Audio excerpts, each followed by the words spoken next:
You're listening to ayahuascapodcast.com. I think of birth as a psychedelic experience. The medicine is the spirit coming through your body.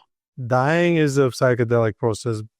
Being born is a psychedelic process. Giving birth is a psychedelic process. And so much more in between. Like the mentors, the elders, the guides, the facilitators who impacted me and held space for me were just as important as the medicines. Humans are the only animals that don't understand, or we've forgotten how relational we are. Like, think about how many animals travel in packs. When did we stop doing that and why? We should really reconsider. We're better together. These medicines go into the brain and they create neurogenetic activity. And that is amazing because from a certain age, we automatically decrease our neurogenetic activity. That's what happens as we age. So when we introduce these medicines, we have an increase of plasticity, elasticity in our mind, and that enables us to have like new perspective on old things. And so the medicines can enter in and create an openness, a receptivity to what I would refer to as corrective experiences. When an honorary sort of like archetypal mother, father figure can offer an update or an upgrade to the information stored in the nervous system.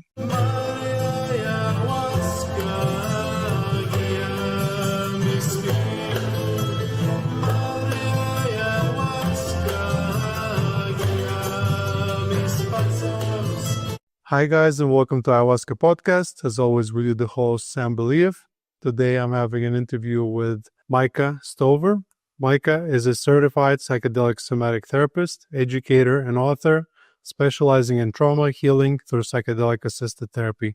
After a traumatic pregnancy experience, she pursued training in internal family systems and psychedelic somatic therapy. Based in Mexico, she hosts healing retreats and trains practitioners. Micah advocates for safe, accessible psychedelic therapy, blending clinical knowledge with indigenous practices. And she's also the author of the book, Healing Psychedelics. We talk about intergenerational healing and ancestral trauma, psychedelic nature of giving birth, healing postpartum depression with psychedelics, the role of nature and community in healing, nature deficit disorder, healing complex PTSD, preverbal trauma, using travel as a healing modality, commodification of psychedelics in the West, how psychedelic healing actually works, and so much more. Enjoy this episode. This episode is sponsored by La Huayra Ayahuasca Retreat. At La Huayra, we combine affordability, accessibility, and authenticity. La Huayra, connect, heal, grow. Guys, I'm looking forward to hosting you. Micah, welcome to the show.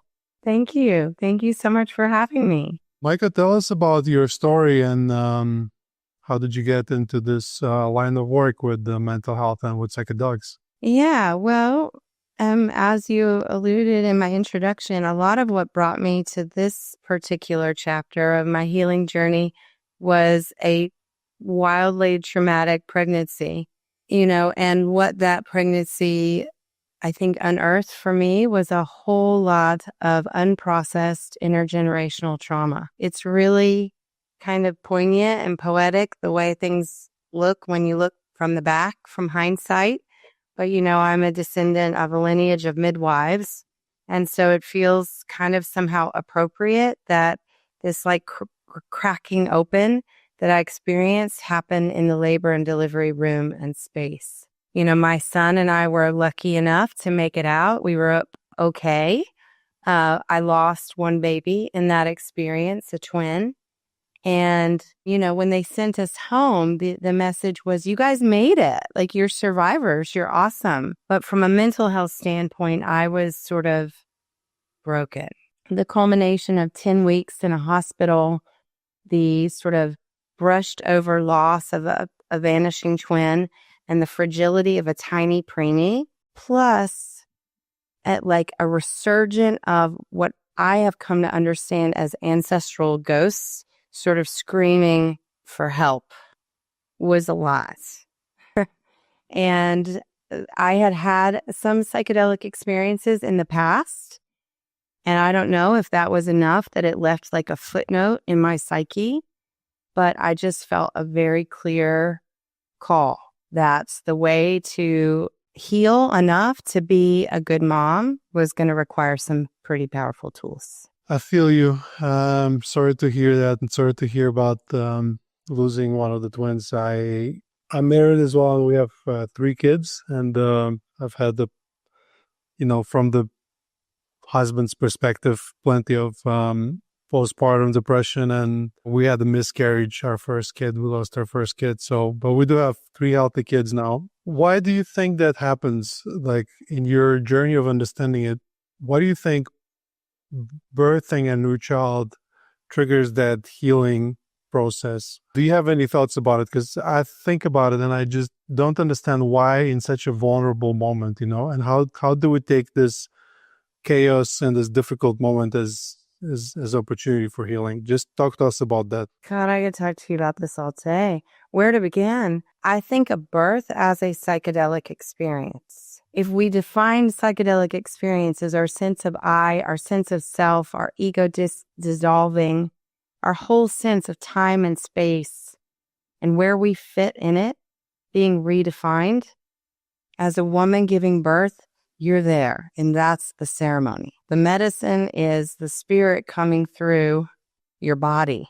It is like a oneness with divinity for a certain period of time. If you think about any ceremony, it's like labor, contraction, expansion, pain, purge, and then something on the other side.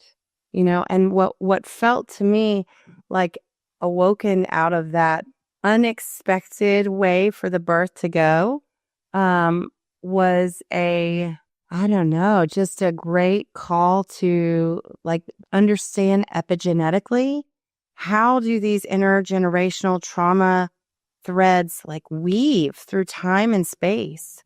What about we get better, but we're not better? One of the things my father often told me growing up is, you have it so much better than I did. Which was not a lie. I mean, totally. I had it way better. But also, I was wildly abused. So the relativity of better and what that means, for me, when I held my preemie in my hands, I just thought, oh my God, I'm not fully embodied. How am I going to mother him like this? I have to be alive, in my body, not just in my brain, which I'd gotten so comfortable just living in my brain.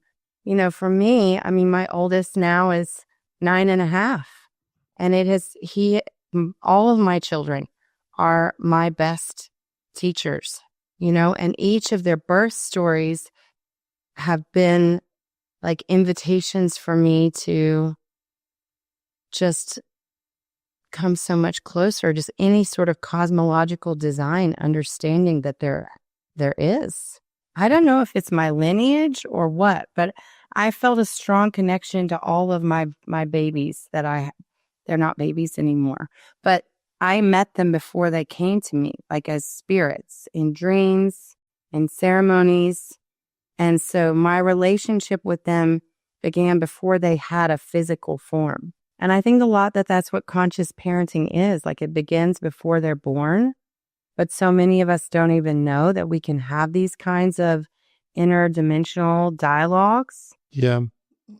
I think I felt it before when I connected to my children before they were born. It is interesting that you say about, birthing process being psychedelic, because we just had a daughter 8 months ago, and I was there with my wife in the birthing room for the first time, even though it's our 3rd kid, but it's the first kid, after this whole COVID madness. So they actually let me in, and I was there with her, and she was crying and she was processing so much stuff. And obviously we run an ayahuasca retreat together, so she knows how it feels. And she's like, I'm full tripping. I'm having a full ayahuasca experience.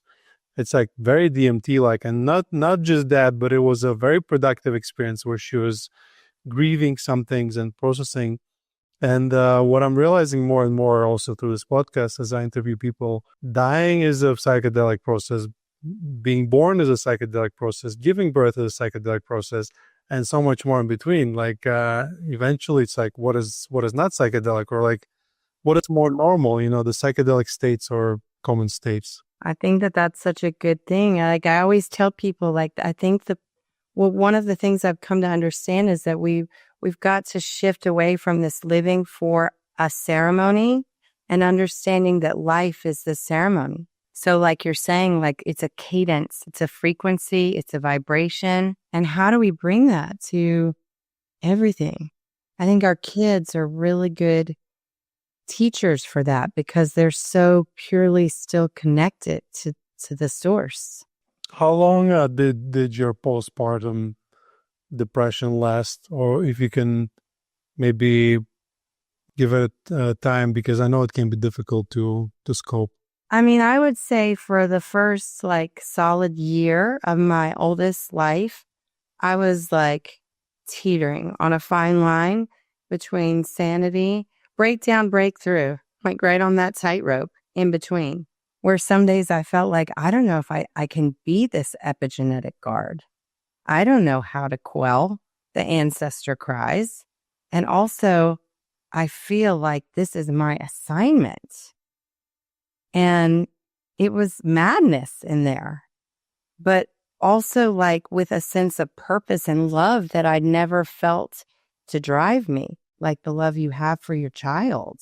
So, I started my psychedelic personal healing journey pretty shortly into that postpartum period, which parts of me thought were crazy because I grew up evangelical.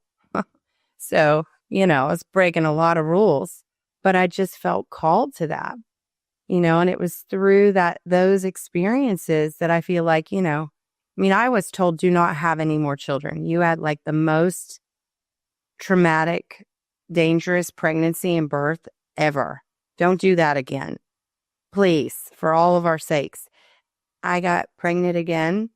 I was diagnosed as having fertility issues. I got pregnant again without really trying. Or if I was trying, it was on the first sort of, okay, maybe we'll try. And I had 0 complications. My second son was born totally natural in a birth center with no medical interventions required. To me, what that says is that thank you, science, for how you saved my life the first time around. And also, you don't know this whole mystery that's happening here, which is the woman's body, which is birth, which is like how spirits come through. So can you talk to us a little bit about this process of you going through your postpartum depression, getting out of it, learning, maybe, what psychedelics did you use, if you want to mention that, or any modalities specifically? What helped you the most? And what helped me the most? All of it. Intentionality, having the right support. I could not have done this alone. Like the mentors, the elders, the guides, the facilitators who impacted me and held space for me were just as important as the medicines. Because I believe through my own experience, like the wound was relational. I had to heal in a relational space. Medicine didn't cure me, but it helped to facilitate a relational repair that I didn't even know was possible. So, my first medicine to work with was MDMA, which was profoundly helpful because I did not love myself. And, MDMA is very good at helping us to love and forgive ourselves. I would say it's one of its superpowers. It's like its capacity to open our channel for empathy. And, my whole life from the evangelical backdrop, the message was that everything bad that had happened was ultimately my fault. And dare I say, woman's fault. Dare I say, Eve's fault for being curious in the garden. So it shut down my curiosity. It shut down my body. It shut down any possibility for pleasure or play. MDMA helped me to find those little kid parts that were so stunted in there, feeling already like at age 5, dirty, ashamed, responsible. And I spent, a fair amount of time just working with that medicine because I needed some serious deposits in the self-love department. And then I had a very strong feeling at some point, probably about a year in, that, the spirit of the mushroom was calling me, okay, you've learned a lot about what's under the hood of yourself. Good girl. Good job. But now what happens if you talk to a spirit that's not just your own?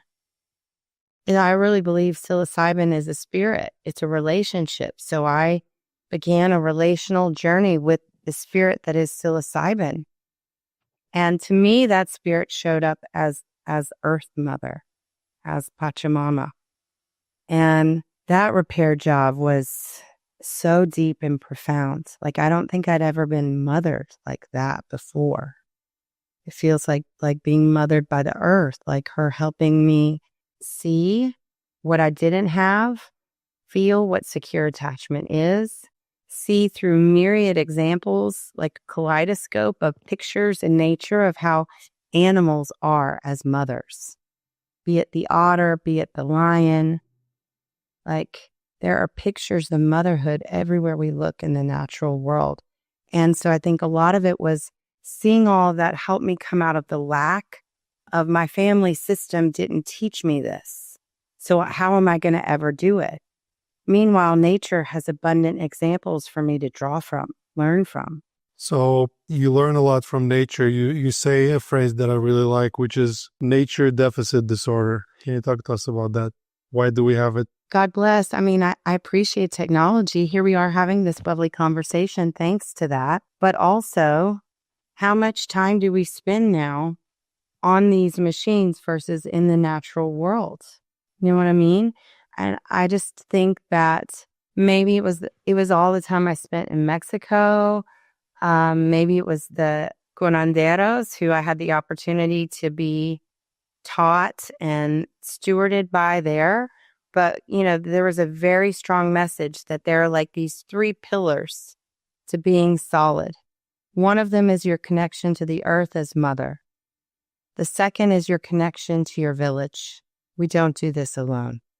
And the third is your understanding of right relationship and reciprocity. That we are not here to take, we are here to give and receive. And out of that alignment, it can't work. So nature was a big part of it. My integration happened in nature through nature. And I see that so much with people I work with now, the ones who really not only get better, feel better, but stay better, cultivate this relationship with the earth. I think that's where the kind of whole eco-psychology comes into play. We exist on this planet. There's a relationship there we have to tend to and repair. It's beautiful what you're describing because it kind of I just get this understanding that we can get, let's say, the relationship with your mother hasn't been perfect because her relationship with her mother hasn't been perfect, and there was maybe a line there somewhere something was broken. But in the end of the day, we can always restart it again by forming a relationship with the earth, which is the mother, or the God, which is the father, or whichever cosmology you believe in. But it's kind of in the end, we can always reconnect. It's kind of like when you talk to shamans and you ask them, I want to learn more about ayahuasca. They just say, well, nobody can teach you. Ayahuasca can teach you. Just drink it and it will show you. So in the way we have this ability to reset just by going back to those plant medicines. And it is interesting that you also mentioned, your parents always think that you had it better, because I have the same thing with my dad. He's like, oh, you had it so much better. And his childhood was tremendously traumatic. He could easily be a serial killer. You can say well, with this childhood, I understand and I forgive you. But he's somewhat abusive, but he's all right, And I'm so much better now with my kids. It's it is getting better. And then I think in the end of the day, all parents are always doing their best. So you live in Mexico, right? And you talk about learning a lot from the Latino culture. I'm coming to you here from Colombia, and my wife is Colombian. So it is triggering sometimes, when they're 1 hour late. There's a lot of like issues with the way we see the world differently, but there's also lots of lessons in how to differently treat life. Can you talk to us about that and what you learned from the Mexicans and from the Latinos? Yeah, also could talk all day about this. But I just remember when we first moved there and this thing that you're describing where time isn't fixed, but it's fluid. When is the party going to start? It's like a range. Could be 6. 6 could mean 7. But it's not a problem because people just show up when they show up and there's a flow and there's a non-urgency. And for me in the beginning, when I moved there, I almost felt like I had to detox from the American way of like everything being so fixed and immediate, like so much immediacy. It's strange to be, as shared earlier, I'm here in the States actually right now, and I've been here for a little bit, and it's so strange to be back here after having been there for 6.5 years because I'm like, oh, well, this is familiar to me because, I grew up in the States, but also the cadence, the rhythm of how things flow here don't feel quite right to my nervous system anymore. Like I really so appreciate the slow, non-urgent pace of life, which, as you mentioned, can sometimes be frustrating because you're like, okay, people, but there's like 3 hours past when we said we were going to do something. But really, who cares? And most of the time, if people are late, it's because they got really engaged in something that was really important, like a conversation that could change a life. I mean, one of the things I most appreciate about Mexican culture is not only their fluidity about life and time, but also their like playfulness of spirit. And I feel like one of the ways that I have seen that most beautifully expressed is through how childhood is revered as sacred. When there's an expression amongst people in Mexico that kids are king, kids rule this country. And if you look around and you see the number of piñatas and celebrations for children, it's true. And I just think that is so beautiful. Like, what if all of us around the world revered childhood like that? Not only was that beautiful to witness for my kids, but healing for the inner child in me that wasn't allowed to play, that didn't know that was safe. Definitely the importance of playfulness or lack thereof. Like we're just too serious all the time. And it's hard to enjoy life this way. As I like to say, I don't know much about Mexico, but I've been there a couple times, and the culture seems to be very similar to Colombia. And here at Loara, so we have 2 teams. We have a ceremony team and like business team that's largely foreigners, and we have the hospitality team, which is largely Colombians. And I like to say, well, everything that's with this foreign team is going to be on time, and everything that's with the Colombian team, there's, plus minus 30 minutes. Please don't get offended, because I say that their approach to time is also psychedelic, and there's not much you can do about it. I mean, we're more on time recently, but still there's, an occasional disruption in time-space continuum, and it just happens. But talking about culture, so you describe as moving to Mexico was like a new beginning for you, and your healing journey sort of been jump started by it. Would you recommend people to travel, to sort of reset their normal, and how, talk to us about that, moving and healing.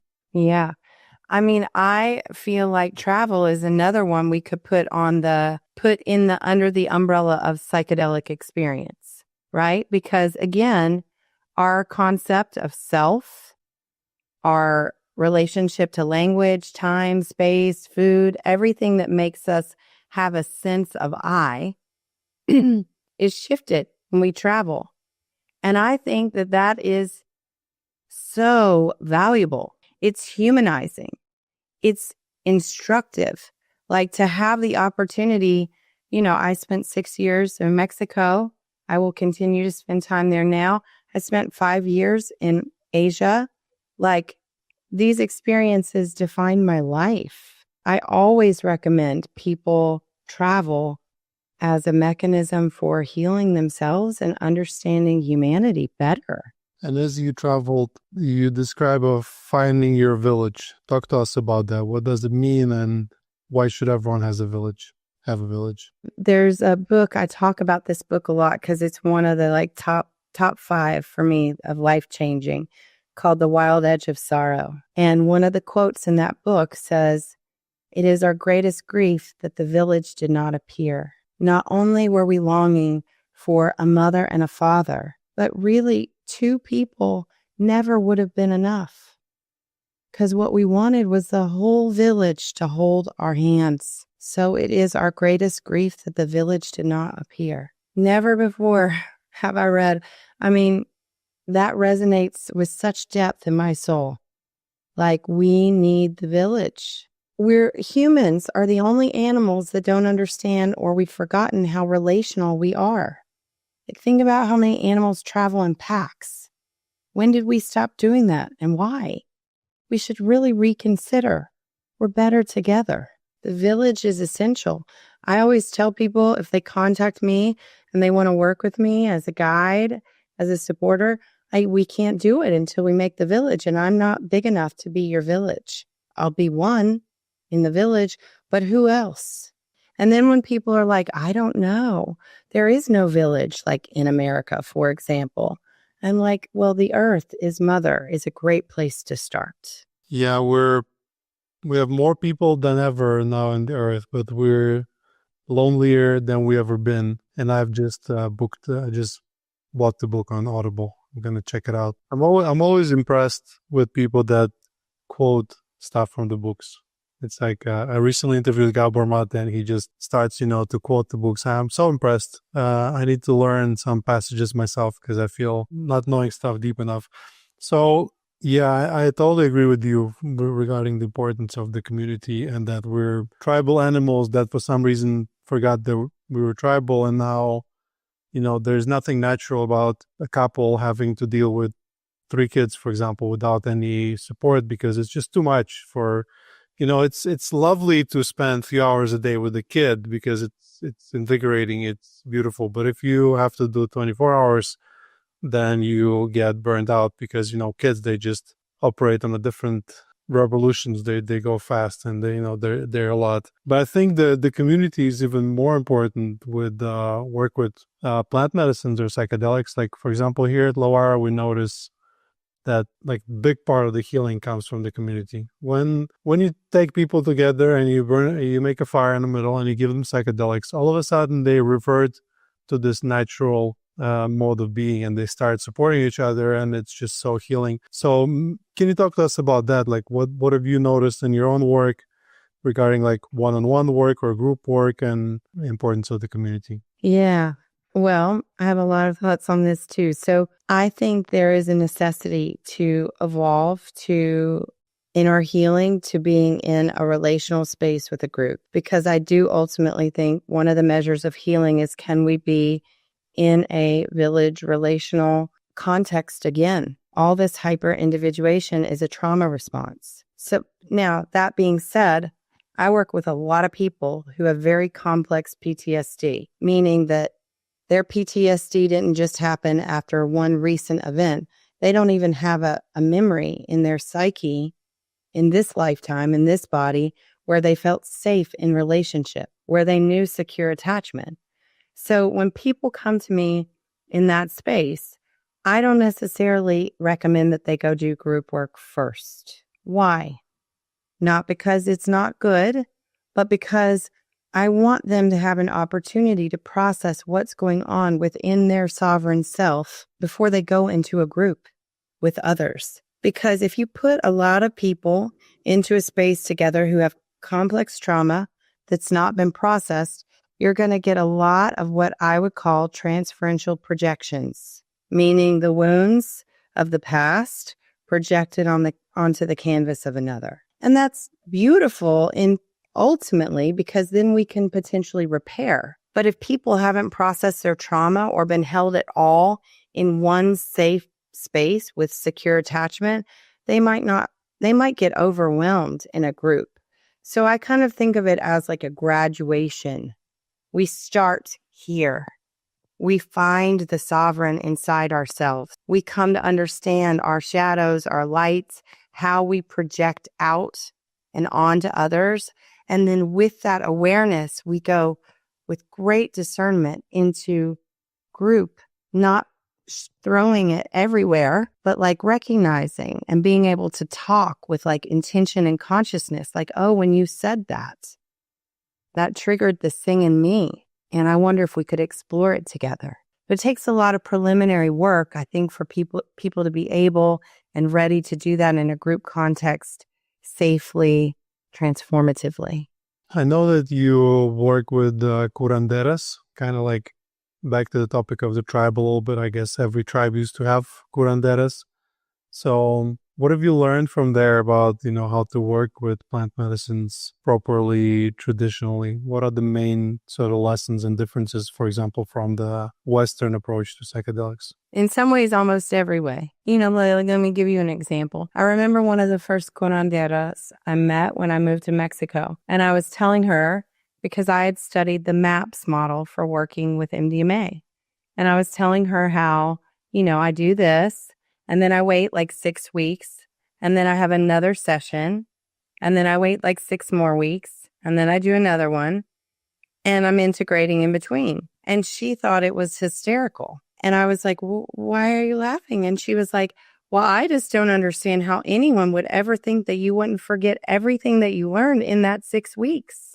Because from a more indigenous model, you're going to submerge yourself. Like you're going to go deep into the ceremony and probably at minimum have 3 pretty close together before you come back out. Because we're trying to almost fertilize your system with the remembrance of nature, the nature that is inside us, that is the same as the nature that we live with. This was wildly different than following a protocol, doing all these things in a systematic way.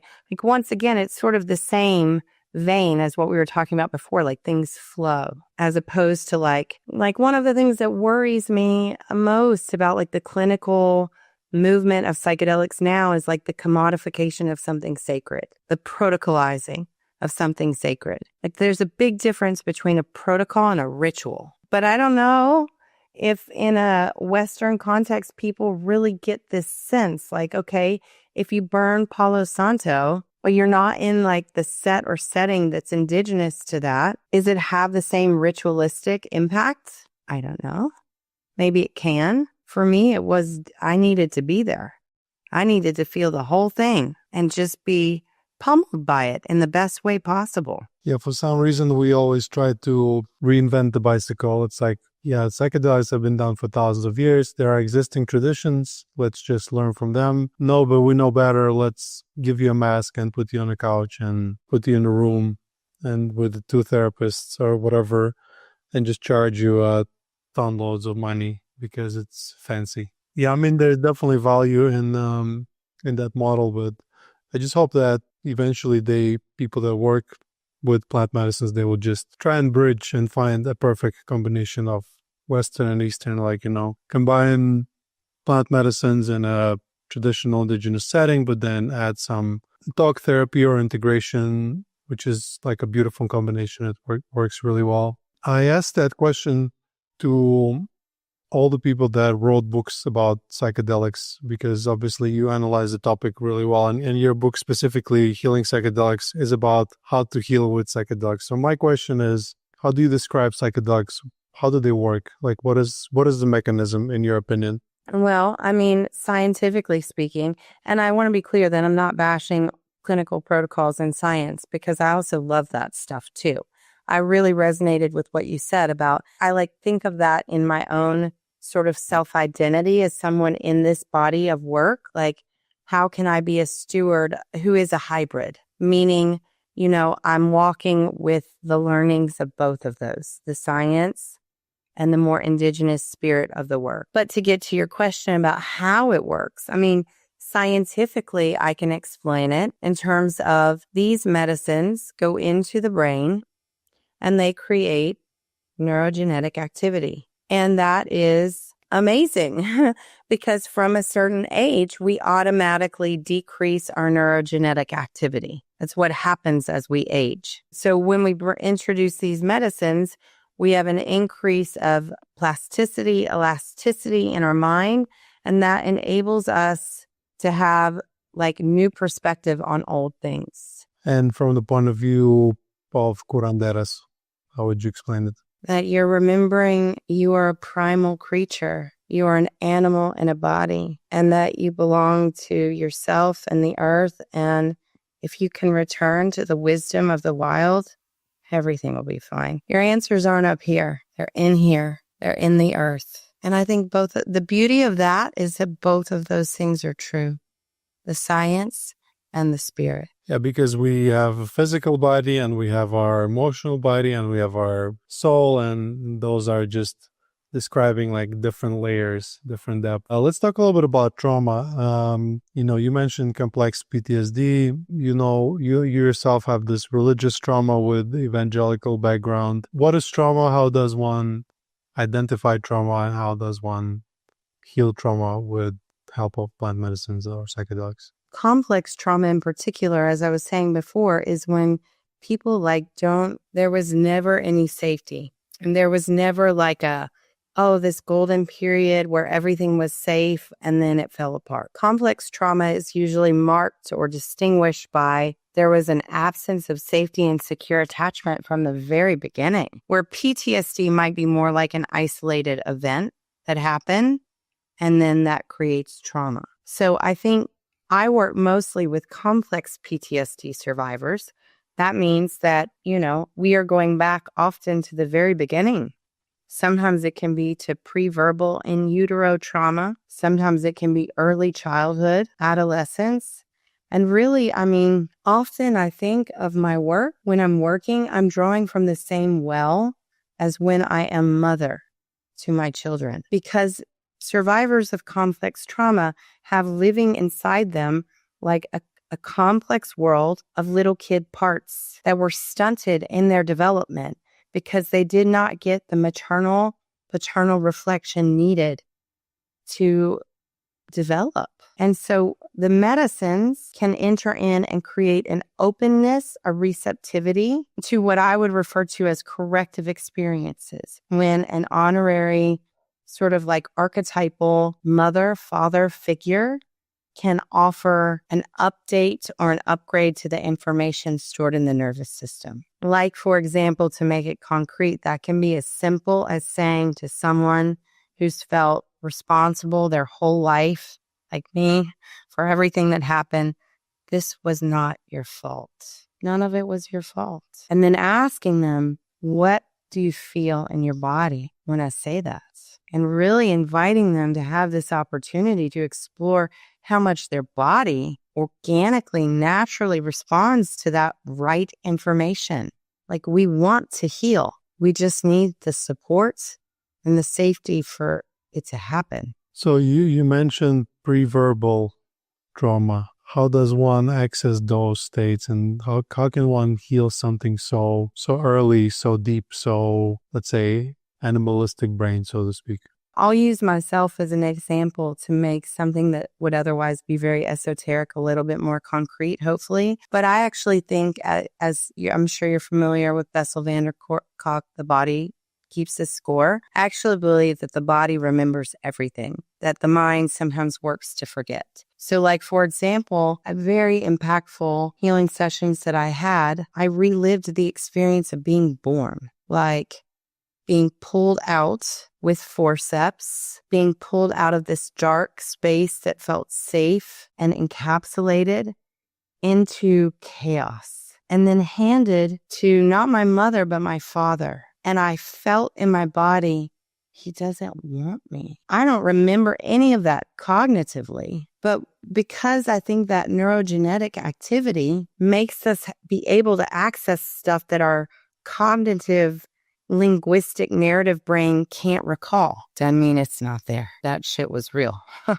I felt it in my body. My body trembled and shook to show me how real it was. And I think the potency of people being able to recall things like that is the pathway to wholeness. Yeah, that sounds very, very scary. I never went that far into the past. A lot of work that happens with ayahuasca, for example. Naturally, there's a lot of purging through body, a lot of shaking, a lot of movement and sweating and purging, and it feels like, your body gets lighter. In your practice, like what are some of the most impressive transformation stories with people healing with the help of plant medicines? There have been so many amazing things that I have witnessed that I still am just sort of like, what? That's possible? Let me just dole out a few. There's a couple chapters devoted to these stories in my book, but one of the human beings who his journey and healing and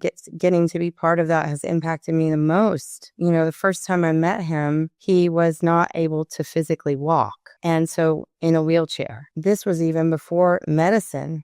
He said to me something like, it occurred to me as I was doing my preparation work that maybe this quote unquote disability is a way for me to hide from life because I'm scared, because I'm wounded. And I was like, well, that feels like there's something to it. I didn't know if he was going to walk again, but he did. He does. Oh my God. And sometimes he still has setbacks and needs to sit and needs to use the cane. But it's not like his healing is any less profound. He has a wildly different life now than when I met him. He didn't leave the house. He was scared of everything. And now he has a life. That's amazing. That's very impressive indeed. Some of the transformations that can happen, and the speed of them sometimes as well is very impressive. Lifetimes of pain just sort of going away very quickly. Let's spend last minutes talking about your book. Who is your book for, and why should people read it? Yeah, thanks for this question. So the book is really written for a couple of main, I would say, participants, readers. First and foremost, as I've watched this whole field kind of explode over the last 5 to 10 years, and all the stuff we were mentioning before about the prices, and it's just really clear to me that some of the people who need this work the most are not going to be able to access it because it's not available financially. So I want to be explicit in saying that I don't think a book can ever replace a skilled facilitator in total. But, I know because I lost someone in my life who tried to go this road alone, and she's no longer with us. And when she passed, I was like, well, I'm writing the book. And then if people who want to go this journey and they don't want to go it alone, they can find a companion guide through the book. The book walks them through the whole arc of the psychedelic journey, from preparation to medicine work to integration. And very intentionally, the book is a combination of science. Why is this working? How is this working? And also narrative, real life stories of how this wound looked under the metaphysical surgery, if you will, as well as exercises that people can do to support their own integration. I think the other people who have shared with me that the book's been really meaningful for them are people thinking about and wanting to explore being a facilitator and wanting to know, how do I go about things like conscious touch, safe touch? How do I not make this worse? How do I help, in an integral way? So that the book is also for those folks as well. Thank you for sharing. Thank you for writing the book. Thank you for doing the work. It's very valuable these days, and I totally agree with you with the topics of affordability, accessibility. That's what I focus on a lot as well. Micah, it was a pleasure to have a conversation with you. And you as well. Thank you so much for having me. Where can people find more about you? Yeah. People can find me on my website at micahstover.com. You can find my book there. I have a newsletter that people can sign up for where I share about podcasts like this or classes I'm teaching. On Instagram, people can find me at Micah Sugarfoot. Those are probably some of the best places. Thank you, Micah. Thank you for this conversation. Guys, you've been listening to Ayahuasca Podcast. As always, we do the host, Sam Believe, and I'll see you in the next episode. I hope you enjoyed this episode. If you'd like to support us and psychedelic renaissance at large, please follow us and leave us a like wherever it is you're listening. Share this episode with someone who will benefit from this information. Nothing in this podcast is intended as medical advice, and it is for educational and entertainment purposes only.